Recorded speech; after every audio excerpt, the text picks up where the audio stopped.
Dear students, हम human evolution पे हैं। ह्यूमन एवोल्यूशन का 2 पार्ट में मैंने वीडियो शूट किया है। आप इस ह्यूमन एवोल्यूशन टॉपिक को इस तरह से स्टडी करें कि कम समय में पूरा मैटर आपके माइंड में रहे और नीट में जो क्वेश्चंस आ सकते हैं इस टॉपिक से वो आसानी से आप सॉल्व कर सके। बिल्कुल टू द पॉइंट इसे हम सब डिस्कस करने वाले हैं। आप पार्ट 1 पे हैं, आप कंप्लीट स्टडी ह्यूमन एवोल्यूशन का कर सकें, इसके लिए आप पार्ट 2 भी इसेंशियली वॉच करेंगे। ह्यूमन एवोल्यूशन में सबसे पहले हम लोग ये सोचते हैं कि आखिर ये हम सब ह्यूमंस जो इतना एडवांस स्पीसीज है, आखिर इस प्लैनेट पे आया तो उसका एवोल्यूशनरी सीक्वेंस क्या है, आखिर वो कैसे इवॉल्व हुआ है। पहले हम लोग ह्यूमंस का जो पहले जो एंसेस्टर आए हैं ह्यूमन एवोल्यूशन से पहले, तो पहले हम एक ह्यूमंस का इवोल्यूशनरी सीक्वेंस स्टडी करेंगे कि ये जो लिविंग मॉडर्न मैन है आखिर किनका डिसेंडेंट है। तो इसके लिए हम लोग ह्यूमन एवोल्यूशन टॉपिक में सबसे पहले टॉपिक डिस्कस करेंगे जो लिविंग मॉडर्न मैन है उसका क्लासिफिकेशन क्या है। क्लासिफिकेशन में भी बहुत सारे ऑब्जेक्टिव क्वेश्चंस आप से पूछे जा सकते हैं, मल्टीपल चॉइस क्वेश्चंस। तो एक कॉन्सेप्ट के लिए भी आपके लिए अच्छा है कि आप क्लासिफिकेशन पे एक अच्छा कॉन्सेप्ट रखें, और जो नीट में जो क्वेश्चंस पूछे जा सकते हैं तो करेक्टली मैच्ड, इनकरेक्टली मैच्ड, तो इसके लिए भी ये जो क्लासिफिकेशन टॉपिक है ये इम्पोर्टेंट है। तो चलिए हम क्लासिफिकेशन कर लें। जो लिविंग मॉडर्न मैन है होमो सैपियंस सैपियंस, तो फाइलम क्या है इसका? कॉर्डेटा। कॉर्डेटा किसे कहते हैं समझाने की जरूरत नहीं, आप जानते हैं इसको। सब फाइलम क्या है? वर्टिब्रेटा। वर्टिब्रेट्स किसको कहते हैं वो भी जानते हैं आप। क्लास लिख रखा है मैंने मैमेलिया। अब यहाँ पे एक ध्यान देने वाली बात है कि जो मैमल्स हैं वो 3 ग्रुप में कैटेगराइज्ड हैं। प्रोटोथेरियंस जिनको हम एग लेइंग मैमल्स कहते हैं, मेटाथेरियंस जिसको हम मार्सुपियल्स कहते हैं, यूथेरियंस जो प्लासेंटल मैमल्स कहलाते हैं। तो मेटाथेरियंस ओविपेरस हैं, जो प्रोटोथेरियंस जो हैं वो ओविपेरस हैं, जो मेटाथेरियंस हैं वो फॉल्स विविपेरस कंडीशन शो करते हैं। मेटाथेरियंस जो मार्सुपियल्स कहलाते हैं वो एक्चुअली ओवो विविपेरस हैं, वो ट्रूली विविपेरस नहीं है। जो यूथेरियन मैमल्स हैं जो प्लासेंटल मैमल्स भी कहलाते हैं, ये ट्रूली विविपेरस हैं। ट्रू विविपैरिटी का सेंस है कि जिनमें इंटरनल डेवलपमेंट हो फर्टिलाइज्ड ओवम का यंग में, और जिस ग्रोइंग एम्ब्रियो को प्लासेंटा नॉरिशमेंट देता हो, तो इस कंडीशन को हम ट्रूली विविपेरस कंडीशन कहते हैं। आप ये याद रखेंगे जो मेटाथेरियंस हैं उनमें इंटरनल डेवलपमेंट तो होता है, लेकिन during development, embryonic development, nourishment वहाँ पे योक देता है। तो ये ओवो विविपेरस कंडीशन है जिसे हम फॉल्स विविपैरिटी भी कहते हैं। और प्रोटोथेरियंस तो एग लेइंग मैमल्स हैं, उनमें तो एक्सटर्नल डेवलपमेंट होगा और वहाँ पे नॉरिशमेंट उनको योग देता है। अब यहाँ पे आ जाइए, तो सब क्लास क्या लिख रखा है मैंने? थेरिया। थेरिया का क्या मीनिंग है, क्या सेंस है? तो विविपैरिटी को हम लोग यहाँ पे वर्ड यूज करते हैं Theria, in sense of viviparity. Infraclass क्या है? यूथेरिया। यूथेरिया आपको जस्ट बताया मैंने कि जो ट्रूली विविपेरस मैमल्स हैं, प्लासेंटल मैमल्स, उनके लिए ये इंफ्रा क्लास बनाया गया है यूथेरिया। ऑर्डर क्या है? प्राइमेटा।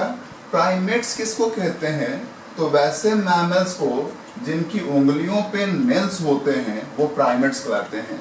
अब यहाँ पे मैंने लिख रखा है प्राइमेट्स जो हैं कौन कौन इसके एग्जाम्पल हैं। तो इसके प्राइमेट्स में आते हैं प्रोसेमियंस, सेमियंस एंड ह्यूमंस। अब ये प्रोसेमियंस कौन है? तो यहाँ पे लिख रखा है मैंने कि प्रोसेमियंस में 3 एग्जाम्पल हैं, लीमर, लोरिस एंड टार्शियर। और आप याद रखिए जैसे डाउनवर्डली जाएंगे आप, तो जो नाम आपको सबसे नीचे मिल रहा है वो ह्यूमंस के, लिविंग मॉडर्न मैन के उतना ही क्लोज है।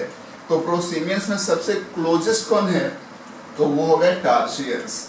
अब यहाँ पे आ जाइए, सेमियंस किसको कहते हैं? तो सेमियंस हो गए मंकीज एंड एप्स। मंकीज भी 2 ग्रुप में कैटेगराइज्ड हैं, न्यू वर्ल्ड मंकीज जिनका ओरिजिन प्लेस अमेरिका रहा हो, एंड ओल्ड वर्ल्ड मंकीज जिनका ओरिजिन प्लेस एशिया और अफ्रीका रहा है। तो न्यू वर्ल्ड मंकीज के लिए जो बायोलॉजिकल टर्म है वो प्लैटीराइनी बोलते हैं हम लोग उसको, प्लैटीराइनी, RRHINI। और जो ओल्ड वर्ल्ड मंकीज हैं इनके लिए बायोलॉजिकल टर्म है कैटारिनी, CATARRARINI। HINI। तो न्यू वर्ल्ड मंकीज और ओल्ड वर्ल्ड मंकीज में जो कुछ इंपॉर्टेंट डिफरेंसेस हैं आप ये याद रखिए। जो न्यू वर्ल्ड मंकीज हैं इनमें प्रीहेंसाइल टेल होता है। प्रीहेंसाइल टेल के हेल्प से ये जो मंकीज हैं वो स्टेम ब्रांचेस को, ट्री ब्रांचेस को पकड़ करके उसको होल्ड पकड़ सकते हैं। और जैसे हाथों का उपयोग जो होता है, तो ये जो मंकीज हैं हाथों जैसा उपयोग अपने टेल का कर सकते हैं। इनका जो टेल है वो प्रीहेंसाइल है और टेल के हेल्प से ये लटक जाते हैं पेड़ों पे। न्यू वर्ल्ड मंकीज का जो टेल होता है वो छोटा और नॉन प्रीहेंसाइल होता है। अपने टेल के बल पे ये पेड़ों पे को पकड़ नहीं सकते, उनके ब्रांचेस को पकड़ नहीं सकते, स्टेम ब्रांचेस को अपना हाथों जैसा उपयोग नहीं कर सकते।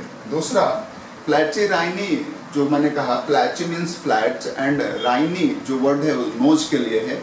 तो इनके पास जो होता है वो फ्लैट नोज होता है और जो नेजल टिप होता है ये अपवर्डली डायरेक्टेड होता है। इनका जो नोज है वो डाउनवर्डली डायरेक्टेड नेजल टिप होता है इनके नोज में। और दूसरा एक खास तौर पे ध्यान देने वाली बात है कि जो न्यू वर्ल्ड मंकीज हैं इनमें स्ट्रेस साइकिल होता है, जो ओल्ड वर्ल्ड मंकीज हैं इनमें मेंस्ट्रुअल साइकिल होता है। अब याद देखिए, प्रोसिमियंस में भी स्ट्रेस साइकिल होता है, न्यू वर्ल्ड मंकीज में भी स्ट्रेस साइकिल होता है। और उसके बाद जितने भी प्राइमेट्स देख रहे हैं, आप नाम देख रहे हैं, old world monkeys, apps and humans, इनमें मेंस्ट्रुअल साइकिल होता है। जैसे आप ह्यूमन रिप्रोडक्शन में हम लोग पढ़ते हैं कि मेंस्ट्रुअल साइकिल प्राइमेट्स में होता है, लेकिन आप यहाँ पे इंपॉर्टेंट पॉइंट ध्यान रखेंगे, सारे प्राइमेट्स में मेंस्ट्रुअल साइकिल नहीं होता। कुछ monkeys, new world monkeys and prosimians ऐसे प्राइमेट्स हैं जिनमें स्ट्रेस साइकिल होता है। तो हम लोग फिर से अब आते हैं, और तो जो सीक्वेंस है, इवोल्यूशन ऑर्डर जो है, इवोल्यूशनरी सीक्वेंस प्राइमेट्स का, तो उसमें सबसे पहले प्रोसिमियंस आए, उसके बाद सिमियंस आए। सिमियंस में सबसे पहले इवोल्व हुए न्यू वर्ल्ड मंकीज, उसके बाद आए ओल्ड वर्ल्ड मंकीज, और उसके बाद आए एप्स, और फाइनली ह्यूमंस। तो इवोल्यूशनरी सीक्वेंस प्राइमेट्स का क्या हो गया? Prosimians, then new world monkeys, then old world monkeys, then apes and finally humans. आप याद रखिए, तो ये इवोल्यूशनरी सीक्वेंस। और याद रखिए, इधर से जो मैंने लिखा है ह्यूमंस के सबसे क्लोज कौन है वो जानना है, तो इसके लिए आप ये ऑर्डर ध्यान रखिए। जैसे मैंने कहा, प्रोसिमियंस में टार्सियर सबसे क्लोज है, मंकीज में सबसे क्लोज कौन है, तो ओल्ड वर्ल्ड मंकीज हैं। एप्स कौन कौन है? एप्स के एग्जाम्पल देख रहे हैं आप, गिब्बन है, ऑरंगटन है, गोरिल्ला है, चिंपांजी है। तो जो भी मैंने डाउनवर्डली डायरेक्शन में आप आइए, जितना ज्यादा आप नीचे आएंगे समझ लीजिए कि वो ह्यूमंस के उतना ही क्लोज है। तो एप्स में क्लोजेस्ट एप्स कौन है? वो चिंपांजी हैं। आप ये याद रखिए, ऑब्जेक्टिव, गिब्बन और ऑरंगटन एशियन ओरिजिन के हैं, गोरिल्ला और चिंपांजी अफ्रीकन ओरिजिन के हैं। अब यहाँ से हम लोग आगे बढ़ते हैं। तो प्राइमेट्स पे हम लोग थे, जो ऑर्डर है वो प्राइमेटा हो गया। अब यहाँ से याद रखिए, हम लोग चूंकि लिविंग मॉडर्न मैन की ओर जा रहे हैं क्लासिफिकेशन में, तो जो रिमेनिंग है उनको हम लोग हटाते, रिमूव करते चले जाएंगे। तो ऑर्डर के बाद सब ऑर्डर, सब ऑर्डर का नाम देख रहे हैं आप, एंथ्रोपॉइडिया। एंथ्रोपॉइडिया किसे कहते हैं? तो वैसे मैमल्स जो फेशियल एक्सप्रेशन में, डिफरेंट मूड में डिफरेंट फेशियल एक्सप्रेशंस रखते हैं, जिनके पास फेशियल मसल्स हैं जिससे वो अपने मूड को एक्सप्रेस करते हैं, तो उनको हम लोगों ने इस ग्रुप में रखा है, एंथ्रोपॉइडिया में। अब यहाँ पे नोटिस कर रहे हैं सिमियंस और ह्यूमंस आते हैं। सिमियंस मतलब मंकीज एंड एप्स, तो मंकीज, एप्स एंड ह्यूमंस आते हैं एंथ्रोपॉइडिया में। कौन रिमूव हो गए? प्रोसिमियंस रिमूव हो गए यहाँ पे। अब यहाँ पे फिर नोटिस कीजिए, जो सुपर फैमिली है वो क्या लिख रखा है मैंने? होमिनोइडिया। तो जो होमिनोइडिया सुपर फैमिली है, इसका क्या कैरेक्टरिस्टिक फीचर है? तो इसमें वैसे मैमल्स रखे गए हैं जो टेललेस होते हैं, जिनमें टेल नहीं है। तो इसमें कौन कौन आ गए? Apps and humans. रिमूव कौन हो गए? मंकीज रिमूव हो गए। अब याद रखिए, फैमिली जो है वो होमिनिडी है। होमिनिडी मतलब जिसका बॉडी पोस्चर फुली इरेक्ट हो। तो यहाँ पे कौन आ जाएंगे? ह्यूमंस। रिमूव कौन हो गए? अब एप्स। अब यहाँ पे फिर देखिए, जीनस मतलब जीनस का नाम होमो। होमो का सेंस क्या है? वैसे मैमल्स, इंडिविजुअल्स, मैमल्स जिनमें सोशल लाइफ हो, कम्युनिटी लाइफ हो, जो इंसान कहे जा सकते हैं, तो इस सेंस को रिप्रेजेंट करता है जीनस टर्म होमो। स्पीसीज है सेपियंस मींस वाइज, जो स्किलफुल हो, and sub species means once again sapiens. तो ये आपका पूरा ओवरऑल जो देख रहे हैं आप, ठीक ना। अब यहाँ पे याद रखिए, तो इन एंटायर जो सीक्वेंस ऑफ इवोल्यूशन देख रहे हैं आप, उसमें सबसे क्लोजेस्ट कौन है? प्रोसेमियन, सीमियन सब में देख लें आप तो सबसे क्लोजेस्ट है चिंपांजी। चिंपांजी सबसे क्लोजेस्ट क्यों माना जाता है? सम एविडेंसेस। तो याद रखेंगे आप, जो बेस सीक्वेंस है चिंपांजी के डीएनए में 98.2% पार्ट में बेस सीक्वेंस ह्यूमन जीनोम के सेम है। इंपॉर्टेंट पॉइंट ध्यान रखेंगे। एक और मैं आपको यहाँ पे बता दूं, जो सब एप्स में जो सबसे फार रिलेटेड है गिब्बन, इसका जो बेस सीक्वेंस है ह्यूमन जीनोम से 94% पार्ट में मैच करता है। ओल्ड वर्ल्ड मंकीज का एग्जांपल कुछ नाम याद रख सकते हैं, रिशस मंकी, तो वेरी पॉपुलर मंकी जो आप पढ़ते हैं ओल्ड वर्ल्ड मंकी से आता है वो। स्पाइडर मंकी इसमें आप याद रख सकते हैं न्यू वर्ल्ड मंकी में। तो जो रिशस मंकी है ओल्ड वर्ल्ड मंकी का एग्जांपल, उसका 88% पार्ट ह्यूमन जीनोम के बेस सीक्वेंस के इक्विवेलेंट है, तो मैच करता है, ये याद रखेंगे आप। अब यहाँ पे याद रखिए चिंपांजी और कैसे क्या एविडेंसेस हैं कि वो ह्यूमन का सबसे क्लोज है। तो एक और एविडेंस देखिए कि जो बैंडिंग पैटर्न है क्रोमोसोम का, ये बैंडिंग पैटर्न क्या होता है? तो आप जानते हैं कि जो क्रोमोसोमल डीएनए है वो दो तरह का है, euchromatin and heterochromatin. Euchromatin DNA का लाइटली स्टेंड पोर्शन को कहते हैं, और जो हेट्रोक्रोमैटिन है वो डार्कली स्टेंड है। तो यूक्रोमैटिन और हेट्रोक्रोमैटिन पाए जाते हैं क्रोमोसोम्स के अंदर।